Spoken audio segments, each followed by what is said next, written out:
स्वागत है आपका आज के एपिसोड में। सबसे पहले देखते हैं पिछले अभ्यास प्रश्न को। खाद्य मुद्रास्फीति और मूल्य वृद्धि के संबंध में निम्नलिखित कथनों पर विचार कीजिए। पहला कथन है, खाद्य पदार्थों की बढ़ती कीमतों के लिए आपूर्ति संबंधी आघात के साथ ही मांग संबंधी कारक जैसे स्वास्थ्यवर्धक अनाजों में बढ़ती रुचि आदि जिम्मेदार है। दूसरा, गैर खाद्य उत्पाद की कीमतों में वृद्धि मुख्य रूप से मांग संबंधी कारकों जैसे उच्च मजदूरी और उत्पादन लागत का परिणाम है। उपर्युक्त कथनों में से कौन सा या कौन से सही है या हैं? विकल्प ए केवल एक, विकल्प बी केवल दो, विकल्प सी एक और दो दोनों, या विकल्प डी ना तो एक ना ही दो। तो इस प्रश्न का सही जवाब है विकल्प ए। खाद्य पदार्थों की बढ़ती कीमतों के लिए केवल आपूर्ति आघात ही जिम्मेदार नहीं है, बल्कि मांग संबंधी कारक जैसे कि स्वास्थ्यवर्धक अनाजों में बढ़ती दिलचस्पी भी इसमें भूमिका निभाते हैं। अतः कथन एक सही है। गैर खाद्य उत्पाद की कीमतों में वृद्धि प्रायः आपूर्ति पक्ष के कारकों जैसे इनपुट लागत से प्रेरित है, न कि केवल मांग संबंधी कारकों से। अतः कथन दो सही नहीं है। भारत समेत विभिन्न केंद्रीय बैंक मुख्य मुद्रास्फीति को लक्षित करते हैं और अपने नीतिगत निर्णयों में खाद्य मुद्रास्फीति पर विचार करते हैं। अतः विकल्प ए सही है। तो चलिए शुरुआत करते हैं पहले प्रश्न के साथ। निम्नलिखित कथनों पर विचार कीजिए। पहला, विनिर्माण और तकनीक नवाचारों में प्रगति के बावजूद विगत दशक में सौर ऊर्जा की लागत में 89% की वृद्धि हुई है। दूसरा, टेंडम सौर सेल अधिक सूर्य प्रकाश को ग्रहण करने के लिए विभिन्न सामग्रियों की परतों का उपयोग करते हैं, जिसमें दक्षता में संभावित रूप से 40% से अधिक की वृद्धि हो सकती है। विकल्प ए केवल एक, विकल्प बी केवल दो, विकल्प सी एक और दो दोनों, या विकल्प डी ना तो एक ना ही दो। तो इसका सही जवाब है विकल्प बी। विगत दशक में सौर ऊर्जा की लागत में 89% की गिरावट आई है, जो विनिर्माण स्तरीय अर्थव्यवस्थाओं और तकनीकी नवाचारों में प्रगति से प्रेरित है। अतः कथन एक सही नहीं है। टैंडम सौर सेल अधिक सूर्य प्रकाश को ग्रहण करने के लिए विभिन्न सामग्रियों की परतों का उपयोग करते हैं। इससे पारंपरिक सिलिकॉन आधारित कोशिकाओं की 29% सीमा की तुलना में संभावित रूप से 40% से अधिक दक्षता बढ़ जाती है। अतः कथन दो सही है। टैंडम सौर सेल पेरोव्स्काइट को सिलिकॉन के साथ जोड़ते हैं, जो सूर्य प्रकाश को विद्युत में परिवर्तित करने के लिए अत्यधिक कुशल सामग्री है। इससे उन्हें प्रकाश तरंग दैर्ध्य को ग्रहण करने की अनुमति मिलती है। हालांकि सिलिकॉन यह कार्य अकेले नहीं कर सकता है। उच्चतम न्यायालय के निर्णयों के संबंध में निम्नलिखित कथनों पर विचार कीजिए।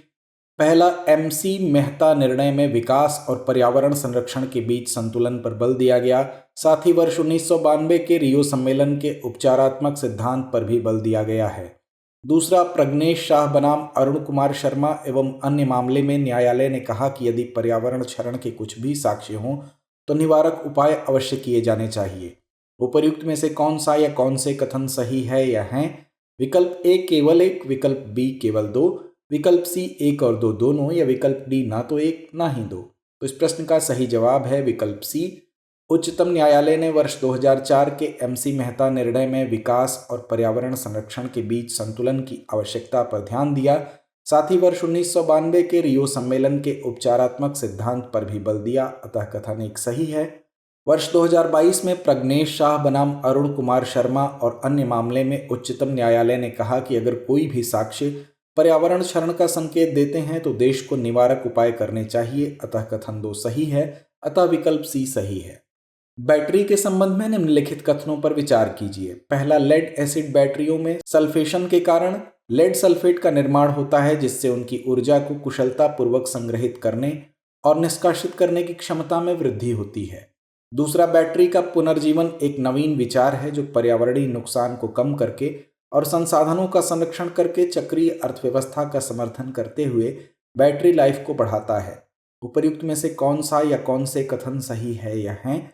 विकल्प ए केवल एक, विकल्प बी केवल दो, विकल्प सी एक और दो दोनों, या विकल्प डी ना तो एक ना ही दो। तो इसका सही जवाब है विकल्प बी।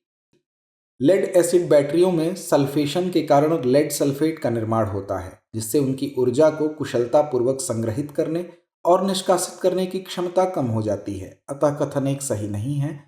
बैटरी का पुनर्जीवन एक नवीन विचार है जो पर्यावरणीय नुकसान को कम करके और संसाधनों का संरक्षण करके चक्रीय अर्थव्यवस्था का समर्थन करते हुए बैटरी लाइफ को बढ़ाता है। अतः कथन दो सही है। तब विकल्प बी सही है। इलेक्ट्रोकेमिकल बैटरी एनहांसमेंट प्रोसेस यानी EBEP अपने जीवन चक्र के अंत में करीब पहुंच चुकी लेड एसिड बैटरियों को कुशलतापूर्वक और पर्यावरण अनुकूल तरीके से लगभग पूर्ण क्षमता तक पुनर्स्थापित करती है। कृत्रिम तंत्रिका नेटवर्क यानी ANN के बारे में निम्नलिखित कथनों पर विचार कीजिए। पहला, कृत्रिम तंत्रिका नेटवर्क में न्यूरॉन्स मस्तिष्क कोशिकाओं की तरह कार्य करते हैं तथा अपने सूचनाओं के आधार पर इनपुट संसाधित करते हैं। दूसरा, ANN का प्राथमिक कार्य ऊर्जा कार्य को न्यूनतम करके इनपुट को संसाधित करना है, ठीक उसी तरह से जैसे जैविक प्रणालियां अव्यवस्थित अवस्था में करती हैं। उपर्युक्त में से कौन सा या कौन से कथन सही है या हैं? विकल्प A केवल एक, विकल्प B केवल दो, विकल्प C एक और दो दोनों, या विकल्प D ना तो एक ना ही दो। तो इस प्रश्न का सही जवाब है विकल्प C। कृत्रिम तंत्रिका नेटवर्क में न्यूरॉन्स को जानवरों के मस्तिष्क के प्रसंस्करण केंद्रों की नकल करने के लिए डिजाइन किया गया है, जहां न्यूरॉन्स के बीच संचार यह निर्धारित करते हैं कि इनपुट कैसे संसाधित किए जाते हैं। अतः कथन एक सही है। ANN का प्राथमिक कार्य ऊर्जा कार्य को न्यूनतम करके इनपुट को संसाधित करना है, ठीक उसी तरह जैसे जैविक प्रणालियां अव्यवस्थित अवस्था में करती हैं। अतः कथन 2 सही है। अतः विकल्प C सही है। भारत में कोयला के इतिहास के संबंध में निम्नलिखित कथनों पर विचार कीजिए। पहला, भारत की पहली कोयला खदान रानीगंज कोयला क्षेत्र में वर्ष 1774 में ब्रिटिश ईस्ट इंडिया कंपनी द्वारा वर्तमान पश्चिम बंगाल और झारखंड में स्थापित की गई थी। दूसरा, देश का पहला कोयला आधारित बिजली संयंत्र Hussain Sagar thermal power station है, जिसे वर्ष 1920 में निजाम के शासन के दौरान हैदराबाद में स्थापित किया गया था। उपर्युक्त में से कौन सा या कौन से कथन सही है या हैं? विकल्प A केवल एक, विकल्प B केवल दो, विकल्प C एक और दो दोनों, या विकल्प D ना तो एक ना ही दो। तो इसका सही जवाब है विकल्प C। भारत की पहली कोयला खदान रानीगंज कोयला क्षेत्र में वर्ष 1774 में ब्रिटिश ईस्ट इंडिया कंपनी द्वारा वर्तमान पश्चिम बंगाल और झारखंड में स्थापित की गई थी। अतः कथन एक सही है।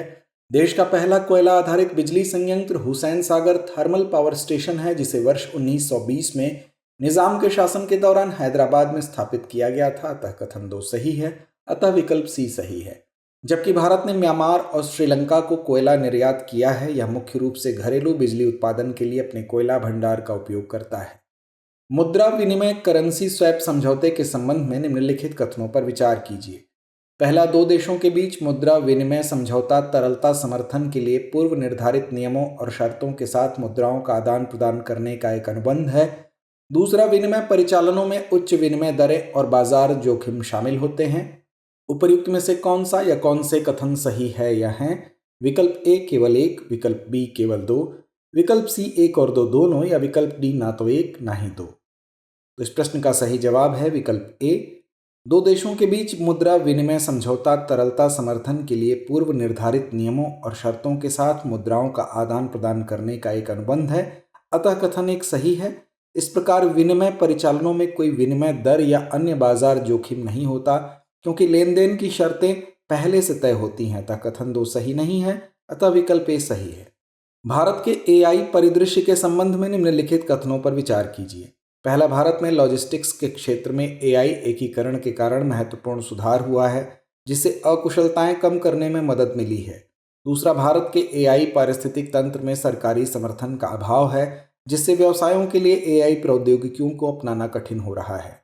उपर्युक्त में से कौन सा या कौन से कथन सही है या हैं? विकल्प A केवल एक, विकल्प B केवल दो, विकल्प C एक और दो दोनों, या विकल्प D ना तो एक ना ही दो। तो इसका सही जवाब है विकल्प A। भारत में लॉजिस्टिक्स के क्षेत्र में AI एकीकरण के कारण महत्वपूर्ण सुधार हुए हैं, जिससे अक्षमताओं को कम करने में मदद मिली है। अतः कथन एक सही है। भारत सरकार ने भारत AI मिशन और कंप्यूटेशनल इंफ्रास्ट्रक्चर में निवेश सहित AI पहलों को महत्वपूर्ण समर्थन प्रदान किया है। अतः कथन 2 सही नहीं है। अतः विकल्प A सही है। बता दें कि भारत का AI बाजार वर्ष 2027 तक 25 से 35% की वार्षिक दर से बढ़ने का अनुमान है। चागोस द्वीप समूह के संबंध में निम्नलिखित कथनों पर विचार कीजिए। पहला, वर्ष 1965 में ब्रिटेन ने चागोस द्वीप समूह को मॉरिशस से अलग करके ब्रिटिश हिंद महासागर क्षेत्र का निर्माण किया। दूसरा, भारत और मॉरिशस के बीच लगभग मध्य में स्थित चागोस द्वीप समूह की भू रणनीतिक स्थिति भारत को उसकी समुद्री सुरक्षा में एक महत्वपूर्ण हितधारक बनाती है। उपर्युक्त में से कौन सा या कौन से कथन सही है या हैं? विकल्प ए केवल एक, विकल्प बी केवल दो, विकल्प सी एक और दो दोनों, या विकल्प डी ना तो एक ना ही दो। तो इसका सही जवाब है विकल्प सी। ब्रिटिश हिंद महासागर क्षेत्र बनाने के लिए वर्ष 1965 में अंग्रेजों ने मॉरिशस से चागोस द्वीप समूह को अलग कर दिया, अतः कथन एक सही है।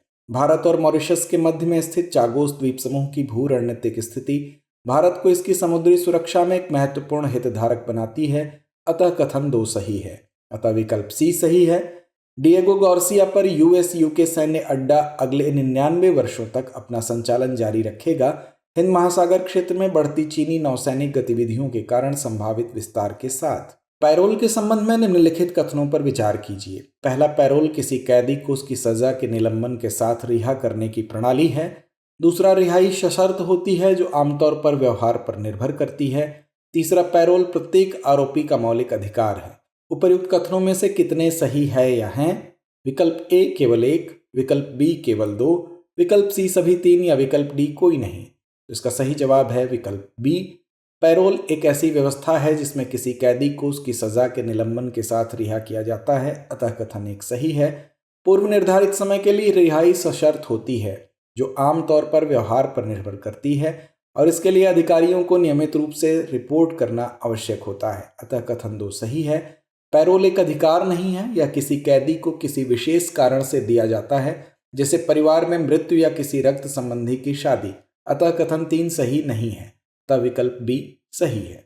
तो आइए अंत में नोट करते हैं आज का अभ्यास प्रश्न। अनुकूलन पर वैश्विक लक्ष्य के संबंध में निम्नलिखित कथनों पर विचार कीजिए। पहला, जीजीए का ध्यान जलवायु परिवर्तन के प्रति अनुकूलन हेतु देशों की क्षमता में सुधार लाने, विशेष रूप से भारत जैसे देशों के लिए पर केंद्रित है। दूसरा, जीजीए के लिए एक प्रमुख चुनौती विकासशील देशों हेतु वित्त पोषण और प्रौद्योगिकी सहायता में कमी है।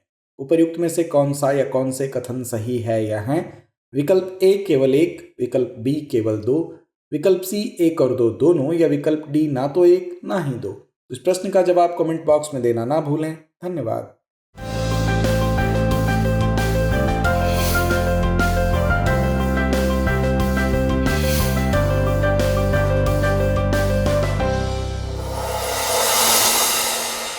डियर व्यूअर्स, अपने एग्जाम की तैयारी को और बेहतर करने के लिए हमारे चैनल को लाइक, शेयर और सब्सक्राइब करना न भूलें।